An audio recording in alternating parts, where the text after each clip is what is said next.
And you stop that. Don't be talking like that about my friend or to my friend. How you talk to yourself is really important when you're feeling good and when you're feeling low and when you're going through it and when you're going through something spiritual. It's not all glorious like people think. You will be challenged. And I heard something today was instead of test, it was trials. Trials.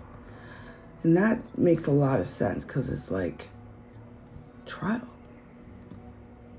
Are you really ready for what you have said that you want your life to be? Have you done what has been asked of you by the divine? Because you know what the things are. Are you at least putting an effort in those areas? Otherwise, you're wasting your time. You might as well just give up and stay where you are and stay feeling stuck and stay feeling depressed and stay feeling unfulfilled and unsatisfied and accept that mediocrity as your reality because that's what you've chosen. It's not what you could have because there's infinite amount of connections, of energies, of this situation meeting up with that situation. And if you're focused on the wrong things, you're going to miss your turn. And God don't want that for you. That's why God's asking you to do these things and be who you keep saying that you really are instead of who you are not. And that means when you're feeling down here, you can't be talking to yourself, beating yourself up. Yeah, do the work. When we investigate ourselves and we look in the past for understanding, reconciliation, healing, those same questions come back. And it's about forgiveness. And it's not just going to be forgiving the people who have done harm to you in the past. That's almost the easy part, is forgiving yourself. Because there's going to be things in that whole menagerie that you are responsible for, that is only you. Maybe how you reacted to someone, maybe how you spoke to someone, treated someone, did someone dirty.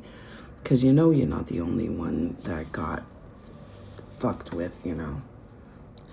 Someone might have stabbed you in the back before, but that's no reason to carry that knife with you for the rest of your life, being on guard for the next person who's going to do it, because that's all you're asking for when you're only prepared for that. Prepare for the good things. Talk to yourself kindly, gently. You know what? Back then, you didn't know what you knew now. What you know now.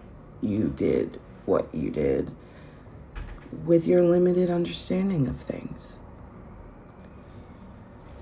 Are you responsible for those actions? Yes. Can you go back and change it? No. So you can't let it eat you up. You can't be feeling remorse and resentment for the rest of your life about stuff that you cannot change. You just got to accept it. Once you accept it, that means you can let it go. If you're going to keep putting it off and acting like you never did that, because of shame, guilt, remorse, regret, that's going to keep you in that energy where nothing is going to move forward, where you're not going to be able to have clarity because you refuse to face the truth. Good things and bad things, you know. You don't want to admit that you have a soft belly because you got to be tough and hard. Then who's going to come in? Who's going to give you that affection when you won't let them? The one that you want to do. And it's not even the one. It's the one who is going to be able to do those things. Because that is what we're looking for, right? It doesn't have to be this specific person. And that is why you have to learn detachment. Because if you're stuck with it being this, that, or the other, and that's what you think it is, and it's actually something else, you'll just burn your engines trying to make that work. And it's not working, and it's not going to work. You got to shift your focus to what is right for you, what is working, what is coming into your life when you are feeling good, when you are doing well for yourself, when you are feeling like happy with yourself, complete. And that is why you need to talk to yourself and treat yourself as someone you love, a loved one, a child.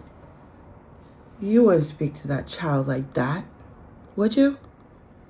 Shame on you if you would.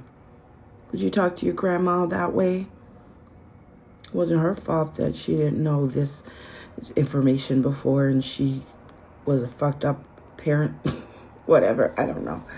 It's all personal, but it's important that you know that even at your worst, you're still worthy and God is still there waiting for you to come join. Do the work.